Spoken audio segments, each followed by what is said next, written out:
जब काशी से आए तो वृंदावन में हमारा कोई परिचय तो था नहीं, तो एक संत से मिले तो उनसे कहा अगर हमें 3 दिन वृंदावन रहने को मिल जाए तो हम दर्शन कर लें। बिहारी जी के नाम सुना था, कहाँ है बिहारी जी कुछ पता नहीं। तो उन्होंने एक जगह हमको रखा और जब यहाँ दर्शन किया, रास और कथा सुनी।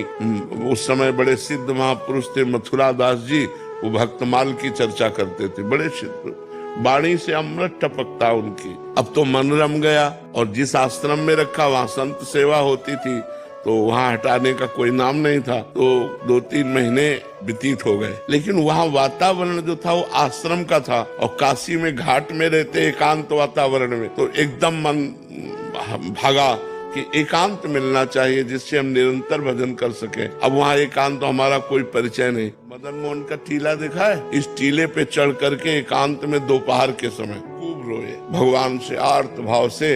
1 रुपया पास नहीं, एक व्यक्ति से परिचय नहीं, 1 इंच जगह नहीं, बिल्कुल अकिंचन ऐसे खूब रोए कि भगवान मुझे वृंदावन वास दे दो। कहीं भी अगर एक कोने में मैं पड़ा रहूं, वृंदावन से कभी बाहर न जाऊं तो मेरा जीवन सार्थक हो जाए। प्रभु अब मैं रास के बिना नहीं जी सकता, अब मैं वृंदावन के बिना नहीं जी सकता।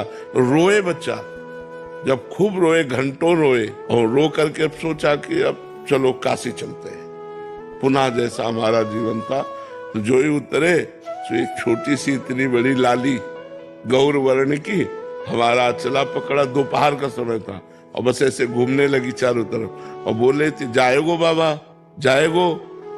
तो हमारी तो कुछ समझ में नहीं आ रहा था क्योंकि भाव में एकदम उतरे थे। अचला छीना ऐसे चल दिया। जब आगे चले तो हमारे दिमाग में आया ये लाली क्या कह रही थी, जाएगो बाबा।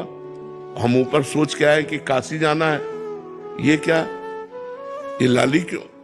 तब लगा यार श्री जी तो नहीं थी, क्योंकि वृंदावन फिर लौट के आए, हमें लगा कि किसी गोस्वामी की कन्या होगी। तो लौट के आए, वहां आसपास पूछा तो बोले यहाँ तो बाबा जी रहते हैं सब, मदन मोहन जी के नीचे, यहाँ तो बाबा जी रहते, यहाँ तो कोई कन्या है नहीं, लड़की है नहीं।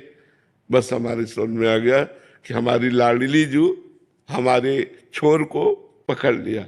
जिस आश्रम में हम रहते थे उस आश्रम में गए तो पहले से एक संत खड़े थे। उन्होंने कहा बाबा एक महेशानंद गिरी जी संत हैं, आप उनको नहीं जानते, उन्होंने आपको देखा है, वो आपसे मिलना चाहते हैं। उनका क्यों, जब जानते नहीं तो क्यों मिलना। बोले हमें पता नहीं लेकिन आपको बुलाया है। हम गए, बोले वहां जहां आप रह रहे हो वहां अनुकूल आपके नहीं होगा, एक कमरा है एकांत में, आप यहाँ रह लीजिए। आप क्या व्यवस्था लाडली जी की, और आज देख लो सब व्यवस्था